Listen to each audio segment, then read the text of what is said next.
So you're interested in becoming a travel nurse? Well, this is your complete guide from start to finish on how you can become a travel nurse too. And yes, I put timestamps down below so you can skip to the part of this video that is relevant for you in your situation right now. And if you like this content, make sure to smash that like button and go ahead and subscribe so you never miss an update on travel nursing. I'm Travel Nurse Rich, and I've been a travel nurse for years, and I'm here to help you learn everything about travel nursing. Let's get into the video.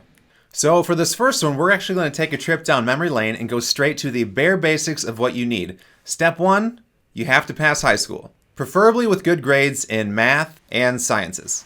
And then after you've graduated high school, you're going to want to apply to a nursing program. The biggest decision at this point that you're going to want to make is what type of nursing degree do you want initially? Do you want to spend 2 years going for your associate's degree, or do you want to spend 4 years going for your bachelor's degree in nursing? The biggest determining factor for this at the moment is if you want to start working after 2 years or if you want to start working after 4 years. One thing to note as well about nursing programs is you want to make sure that the college that you're applying for does not have a long wait time for clinical hours. Depending on the area of the country that you live in, some nursing programs actually have a very long wait for clinical hours based solely upon how many people are trying to get into that college at that point in time. And I've seen some of these programs backed up for years, and trust me, you do not want to wait, especially in the market that nurses have the opportunity to work in today.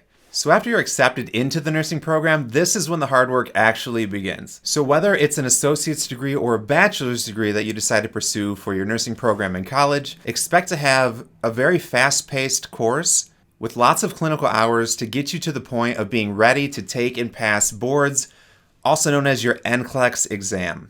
But make sure that you're ready to pace yourself and put the work in that you actually need to pass these classes, understand the material, so that way when you get to the NCLEX, you'll be able to take it and pass it with no problems.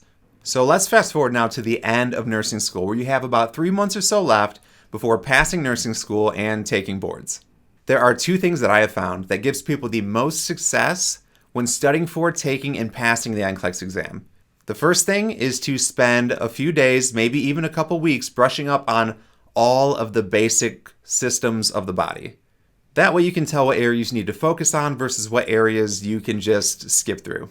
And for the majority of the time that you have left after you've already brushed up on these different systems, you're going to want to spend most of this time going over NCLEX style nursing questions. And now this video is not sponsored in any way, but I do recommend that you use the UWorld app for NCLEX style questions. It does cost some money, but it is cheaper than the main competitor out there. And beside the rationales for why the most correct answer is the most correct are second to none when it comes to UWorld. And they'll really help you understand the structure of the question and what to look for the answer. And I think it's very smart to set a goal of having at least 50 NCLEX style questions that you go over every day, at least 5 days a week, in preparing to take the NCLEX. Because when you finally do go through and take the NCLEX exam, even if you don't know the answer to the question, which a lot of times you actually will not know the answer to the question, you'll understand how it's structured and you'll understand what to look for to get the correct answer.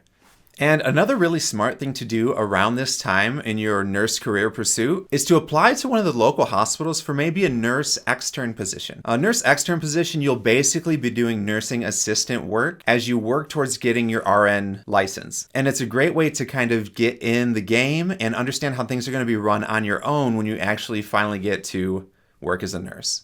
Okay, so you just graduated nursing school, you just passed boards, congratulations, and you just start working your first job as a nurse. What is next? Well, you first start out by deciding what specialty you want to work in. The best approach for this to becoming a travel nurse is to start in a med-surg type of environment so you can get your basic skills under your belt, like your time management skills and just the general things that you'll see in a patient population. And after you've done this for about 6 months to a year, you really want to consider during this time what specialty you want to go in to be a travel nurse and apply to work in that specialty in the hospital that you're at. Because when it comes for travel nursing, they usually recommend 2 years of experience as a nurse and at least one of those years being in the specialty that you're going to be a travel nurse in.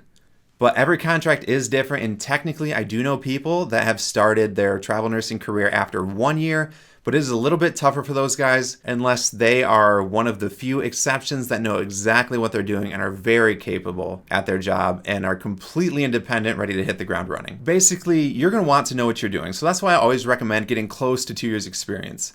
preferably more because more contracts will actually open up during that time. As for me, I started travel nursing at 1.8 years of experience with 1 year of experience of ICU under my belt, and it seemed to work out great. So say for instance you wanted to follow in my shoes and become an ICU nurse. Well, what you'd want to do is, like I said, start off in med-surg, then eventually go over to the ICU, get trained, go through all the rigorous training that they're going to put you in to becoming an ICU nurse, and then you can finally get to the point where you feel comfortable or mostly comfortable with the types of patients that you'll see regularly. And once your confidence level is up and you've had the necessary minimum requirements, then you're ready to pursue travel nursing. So now that you have your experience, it is time to apply to a travel nursing company. But a good question to ask here is, how do you find the right one? Well, the good news is I can help you with that, because this is where online reviews come in handy, big time. I always recommend looking for online reviews that are not directly part of the travel company that you're applying to's website, because I think that those can be slightly more biased than not, and you can't always trust a company to give you an accurate representation of themselves, because they really want to paint themselves in the best possible light, because you are going to want to take the time to find out what travel company is best for your situation and your needs. So for instance, if you need a travel company that provides health insurance to you, then you're going to want to find one that, say, offers full benefits. And if all you care about is having a high dollar paycheck and you don't really care about the benefits, then find yourself a company that has reviews showcasing that they are consistently paying their employees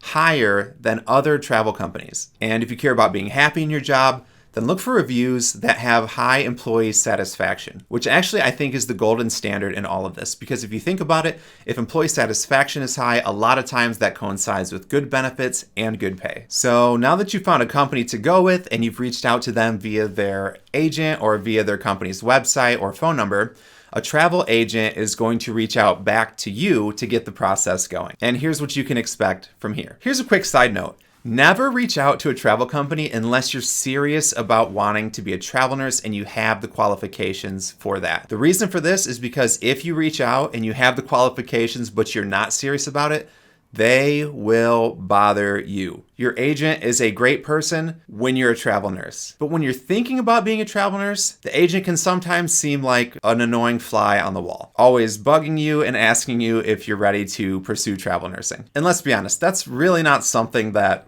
you want, because your agent is supposed to be your best friend through all of this. They're the ones that help walk you through this whole new experience of travel nursing. They're the ones that help you set up your profile and show you what exams that you need to take to get your profile compliant. And don't worry, these exams are not terribly difficult. They're just basically there to kind of showcase that you have an understanding of the material that you need to do your job. And even if you're terrible at taking tests, these exams are online. Now, sometimes the contract that you will take will actually have you take some kind of exam in person, and you might have to study a little bit for those. But no worries, because you already put the work in nursing school, so you'll be fine. Your travel agent will also walk you through other things that you need to be compliant with your profile, like your immunization record or any other thing that you could need, like ACLS certification, BLS certification, an updated resume, or even a personal reference, somebody that you have worked with that can vouch for how good you are at what you do. So after your profile is compliant, and you've told your travel agent what specialty you want to work in and what areas you're interested in working in, then your travel agent is going to get back with you and show you all the different contract options available to you. Your agent will then send you something called a benefits estimate. And that is an idea of how much money you are going to make per week and how your pay structure will be broken down specifically for that assignment if you're accepted to it. And in there, they typically estimate your take-home pay so you can know what to expect from a take-home paycheck. And the good news is they're actually pretty good at estimating this. During this time, you will also find out any kind of additional certifications you need or license types, like say you specifically need a license for Michigan to work at this one facility, or you specifically need ACLS certification. You will learn that during this time as well. So after you've gone through a bunch of different contract options in your area,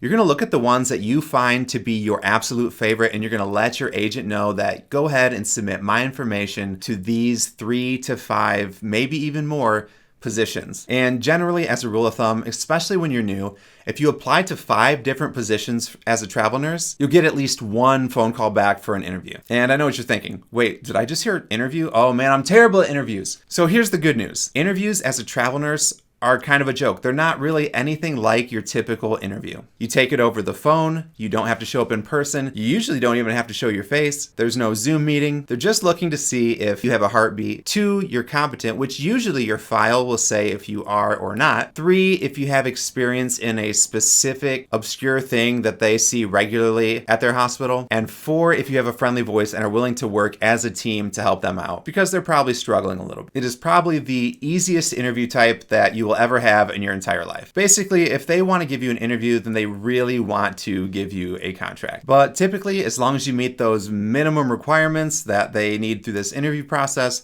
then they're going to offer you a contract on the spot or maybe shortly after your phone interview. And there's nothing wrong with preparing a list of questions for them during this process as well. I always like to know what the resources on night shift are going to be. So I always ask, do we have an in-house hospitalist, or do we have maybe an intensivist around? And what do our resources look like on the shift that I'm going to be working? But make sure those questions that you ask are specific to your needs. And then after you're offered a position, you find out shortly after when you start. And so there you have it. Now you're working as a travel nurse. But if you want to make sure that your travel nurse experience is a success and you don't make some key mistakes, well then just go ahead and click this video right here. See you guys.